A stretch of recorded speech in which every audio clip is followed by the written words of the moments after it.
কোম্পানিগুলোতে electrician, gypsum, painter, CNC machine operator এই কাজগুলোতে বৈধভাবে শ্রমিক নিয়োগ হতে চলেছে। যারা অল্প সময় সফলতা অর্জন করার জন্য আগ্রহী, সৌদি আরব হবে আপনাদের জন্য একটি অন্যতম দেশ। এই দেশটি সাধারণ জনগণের জন্য দিয়ে থাকছে বিভিন্ন ধরনের সুযোগ সুবিধা।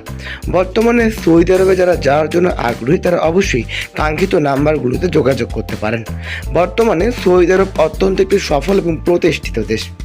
বর্তমানে এই ওয়ার্কারদের বা কাজের বেতন হচ্ছে ইলেকট্রিশিয়ান ওয়ার্কারদের বেতন 1500 রিয়াল, জিপসান ওয়ার্কারদের বেতন 1500 রিয়াল এবং উড ওয়ার্কারদের বেতন 1500 রিয়াল। এছাড়া মেশিন অপারেটরদের বেতন 1700 রিয়াল। বর্তমানে 1 রিয়াল সমান প্রায় 29 থেকে 30 টাকা। এবং সৌদি আরবের টাকার মানও কিন্তু বন্ধুরা অত্যন্ত ভালো। তারা সাফল্যের দিকে এগিয়ে যাচ্ছে প্রতিনিয়তই। সাধারণ জনগণকে দিয়ে থাকছে বিভিন্ন